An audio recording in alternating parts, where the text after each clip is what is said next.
welcome back to Catchupalooza. My name is Zee Garcia. I'm Camilla Cleghorn. I'm DiLisio. And I'm Tom Vasel. This is Catchupalooza is a series that we do where one or more of us have played the game, and then one more of us have not. In this case, everyone has not except Z. That's right. Yes. So he caught us up on it. We play it. I bring you Last Aurora. This is actually one I wanted to play initially, but Yeah. it's post-apocalyptic, and Z always grabs all of them. Yeah, I was very attracted to the theme, and we ended up playing this one live. So if you wanted to see where, you don't always get Where that Mike went opportunity. wrong. You don't always get that opportunity on these Catchupaloozas. You can see where the four Right. of If us anybody played here it. doesn't like it, Right. you can see You where can I see messed up in the why. teach. Correct. Absolutely. So we'll put a link in the description of this video to Z's review where he does the overview of it. But essentially, we're all caravan going and delivering our people to the last ship, the last Aurora that's leaving. That I don't have any idea how you could ever catch it. It's tough. You can do it, but it's tough. I don't believe it. Okay. Meanwhile, you're being attacked by bandits and upgrading your Caravan. your caravan. So, Camilla, you were raving about the art. Oh my gosh, it's so pretty. That's all. Oh, you just, Really pretty. she's just gonna be in the you just reminded her to look at it more. That's what you meant. Oh, that's not. No, I wasn't saying to No, I love it. I love like the. I don't even know. Yeah, it's just really pretty. I like all the cards. They're really unique and. What else do you say? It's really pretty. No, I agree. And like, I like the, it's because it's post-apocalyptic, but it's not gruesome. You know, it's just it's kind of real. It's not cartoony. The Yeah. ships, I love the way, like when you're building your caravan, the way everything fits together. You know, so the artwork is very contiguous. I don't know. Modular, Like, yeah, you kinda- anything can it go on doesn't- top of anything, or- Exactly. yeah. Any Yeah. guns can go on top. Any tanks can be attached. And so I love that. You really do. Looks like you're building it up. You know. I really like the art. I mean, all these post-apocalyptic games kind of have a similar vibe. Things are rusty or run down or whatever. I think this one does stand out in the artwork department for being technically very good artwork. Yes.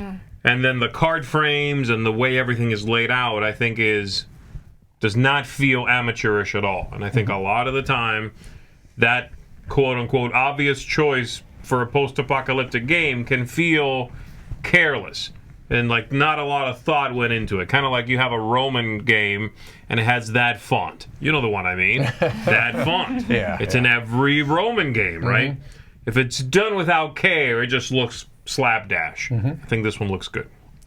I like it. I like the modular stuff. You let me build something, I'm happy. That almost distracts me from the game because I'm like, oh, I want to build up my vehicle. Right. But that's a me problem. This game has a theming of semi-co-op. Like we're all kind of going together, but not really. I Feel don't. that? No, I I'm not don't saying care the for game anybody plays else that way. to make it. I don't I was rooting feel for it. me to get there and you not get there because then you get negative points based on how far you are behind, right? Yeah. So that's not semi-co-op. But we're all fighting the bandits together. Again, I'm not saying the game is semi-co-op. I said the Right. theme was. I suppose. I suppose in real life you would help me. Nah. All right. So there's two main parts of the game. Z's going to disagree on this, but I think there's one main part is like building up your caravan, and the other is fighting the bandits. Yes. And specifically when we played, Z said, there's not much fighting the bandits. I felt it like it was half the game. And it was my least favorite half of the game.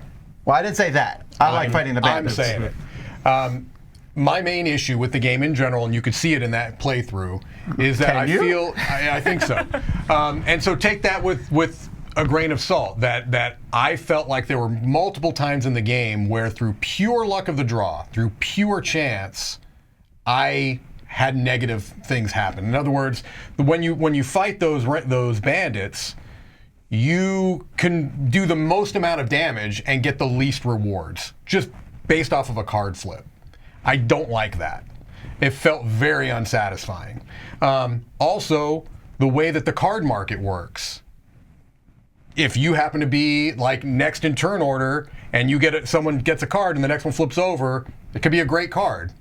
You know what I mean? And so there were a couple times where I felt like, oh, that's awesome. I have no chance of getting that because it happens to be. You know what I mean? They have costs, guys. That's like 28% of games. where Maybe. you flip over a new thing, it shows up at the back, it costs 4, and the one in the front is free.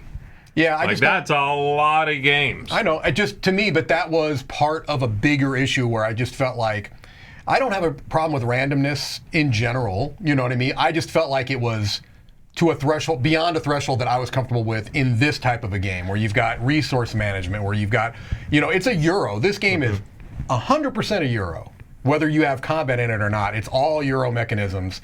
And I just felt like, to me, the randomness was above the threshold that I felt good. Not to me. Right, okay. To you. Yes. To me. I would disagree that it's a straight up Euro, actually. I think it is a hybrid. Well, I want to go back to that point real quick, I wouldn't argue too because strong on that. There were 2 points in that game where I felt just what you said, where something came out and I wanted that. It's like, oh, it's not going to come around to me, or someone gets it, something like that.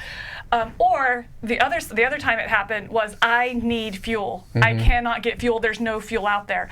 So I used a person to take an action just to stay in the round rather than passing. And so both of the times that happened, whether the good thing got or there was no fuel out there and I used a person to stay in, by the time it was my turn again, something came up. So I see what you're saying, where there is that swinginess of it, but I think it's also can be just playing your cards right to stay in long enough, because I felt like it was very balanced. It's not like, I never felt like this is I feel like this is an entire useless turn. Sure. But the value of it is to stay in so that I could get something which was really beneficial. So it really balanced in the number of good cards that came out. It's not like the one game-breaking card. No. And so it was just about staying in, like knowing when to pull out so the good things would come up. So I see what you're saying, but I still think you're wrong. That's fair. To be clear, I don't feel like the game was unbalanced at all. That's not what I'm saying. I don't feel like some cards like, oh, you've got the only good card in the game. So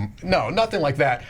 To me, it was part of a bigger thing. I have much more of an issue with the combat than I do with the card flip. I'd see that one. I get that. But I mentioned those both in the same breath because to me it was another example of where it felt a little more random than I would like in a game like this, where I feel like there is a lot of efficiency involved. There is a lot of resource management and things along those lines, which you just mentioned. So again, agree to disagree, that's good. I felt like the level of randomness was too high. And the biggest egregious example for me was the combat, because it happened to me not once, it happened to me multiple times. And there was literally nothing I could have done. It would be nice to feel like you have a little bit more agency in that part of the game, and it's a relatively big part of the game. First person to say agree to disagree is wrong. I don't think it's as big a part of the game. There are 6 of them, or 5 combat. I mean, like the combat happens 5 times in the entire 90 minutes. Okay, I do not think it's that big of a part. Yeah, but you only have like 8 or 9 turns, so it's happening almost every turn. Yeah. And then the other thing is you still get, like, you can count on, if you do damage, you get one of the little cards, one of the little, whatever, goods, thing, whatever. Oh, the items. Yeah. And then we roll a die to see who gets one extra special card. Everyone there, except that player who gets the card, gets an item. That's the reward for the combat. Right. So it's not that you lose something. Right. If there's 4 damage that a vehicle has, and I do 3 of those damage, I don't want to get the worst rewards. Period. You'll get 3 item cards, right? I mean, it feels like each one's a point also at the end of the game. I'm just saying, if one person does 1 damage and the other person does 3 damage, you want it to be an area majority thing. Basically, yes. See, I like it the other way around, actually, Mike. I like the fact that I can help, and otherwise the game would just be a rich get richer thing. That person who did all the damage gets the better stuff. But they're spending extra time to be in a position to do better on those. Here's why this doesn't bother me. I like the card flip, but that's a little random, and the fighting a little random. But whatever, the game's 90 minutes, like you said. That's where I don't care. It's fast. It keeps going. I lost this, but I played dumbly. It just, I didn't do very well, but I still had fun. I enjoyed it. And that's why that doesn't bother me. 90 minutes, I can handle a little bit of randomness. I don't think it was a lot. I thought it was a little. I can handle that. Yeah, to me, it gives me that feeling of like a hybrid game. Yes, optimization, growing your vehicle, bringing people on board. which give you more, like you said, passing power, buying power, but they take up room. Room you could be storing fuel in or food in or anything, right? So there's that.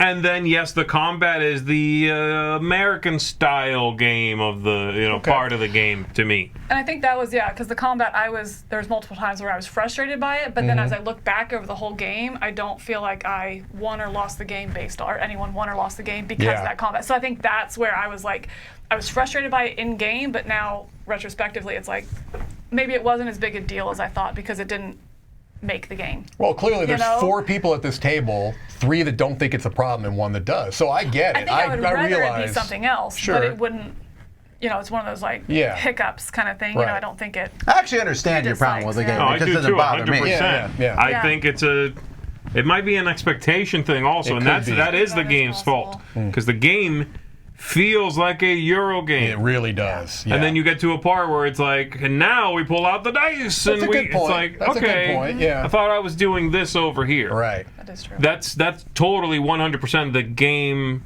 The game's setup. The game's sort of setting up expectations, because the points are tight. They are. And if the points were a little looser, that might make a better game. I'd probably say I might almost guarantee you it would. Yeah. Yeah, like moving up on the track for scoring hits. The track has 3 steps, man. Right. That's it. It's 1, 2, or 3 points.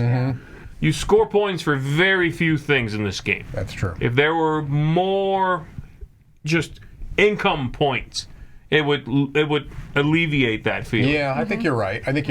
And I now hate this game. That's it. I'm switching, guys. I also have to be clear that this was my first and only time playing it. I would absolutely play it again.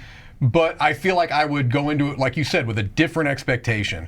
I feel like, like it's you're very astute in that I felt like we were playing a Euro game, right? I had that issue happen to me on the first combat, where I was like, oh, this is weird. I don't like this. Right. And then it happened every other combat. I'm like, I still don't like this, and I was salty. I was salty about it, and it probably colored how the rest of the game felt. Sure, you know what I mean? So, I don't remember you being salty. well, no, I wasn't like. Hopefully, Let's I cut to wasn't. the footage. Right.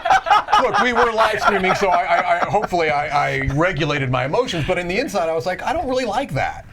So. So I do have a question. I think sorry not to switch gears here, No. but I think my biggest issue with the game is that the whole time it felt like a race game, like get to the ship. But like Tom said at the beginning, is how do you get to the ship? You said you've made it to the ship before. Did you win that game? I don't remember. Okay. So you can make it. It's hard to make it to the ship, but you can make it. Does it like what is that? Is it worth it? Is it really? I don't know. I think that was my problem. Is this? I think again expectation going into it. Think like get to the ship, and it's like. Because then you do nothing but build up fuel and just race ahead, but then you're also doing all the combats yourself if you're too far ahead, and so I have a hard time understanding, I guess, is there a benefit to getting there? No, unless somebody does get there, but how do you kind of balance that? So I think that was the issue I had, is I don't love that racing to this ship that's getting further away that then triggers end game. So anticlimactic a little bit at the end? A little bit, yeah. I would agree with that. All right, well, Zee, you initially reviewed this. What's your rating of it now? Where are you staying on it now? I don't know. It's like an 8, I think. Okay, well, I mean, that's I thought we didn't do scoring for these things. Put them on the spot. I want it right now in writing. Okay. Okay, so what's your final thoughts then?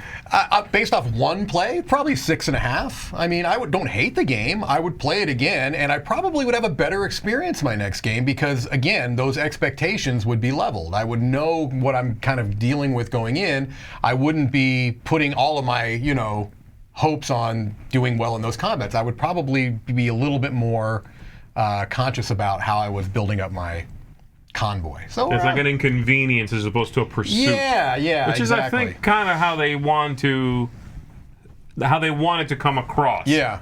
Maybe that's why it feels so like. Right. Yeah. Because that's not what I'm doing. I'm trying to get to Aurora. Right. And these marauders keep showing up and messing with us. Yeah, they're We're not pesky. pursuing them. Sure. They're bothering us. Right. Maybe it's a tonal thing. Could be. Yeah. Well, I liked it More than you did. A lot more. I don't normally like post-apocalyptic theming. I don't know why. It's depressing, I normally find. This one wasn't as depressing. Yeah, well. I do too. I love the theme. And I like the kind of the Ice Age kind of a feel to it. Not Ice Age, you know what I mean. Yeah. I enjoyed the game a lot, though. I like I said, I like that modularity of the vehicles. Yeah. But I think the damage, storage, It's smart. people, It's very that's smart. a cool system. It's great. This can only hold a damage. This one can only hold this kind of good. That's my favorite part of the game. That's by far. really neat. That's By great. far. That stuff, the management stuff. Really good. Oh, this vehicle is huge, but it's slow. I know I can mount a turret on here, but I used to have space there. Right. I mean, all that stuff Very is where smart. it's at. So to that end, I'm hovering at an 8-ish right now too. I think probably the highest of it then. I really like it. This game 11. hits a sweet spot for me.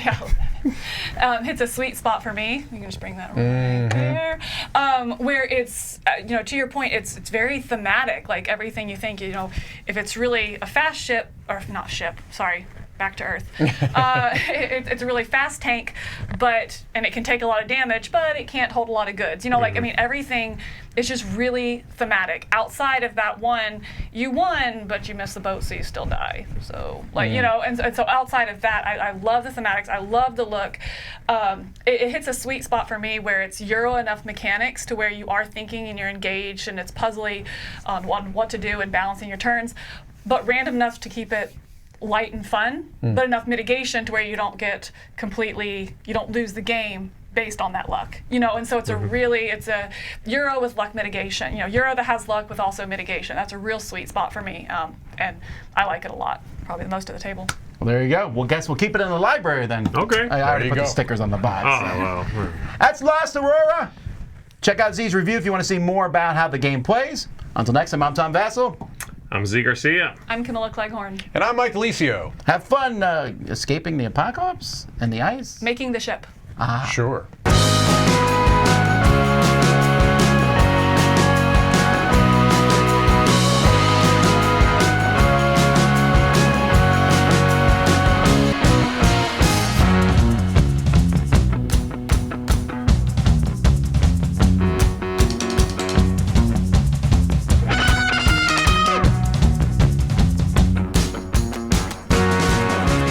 In real life, you would help me. Nah.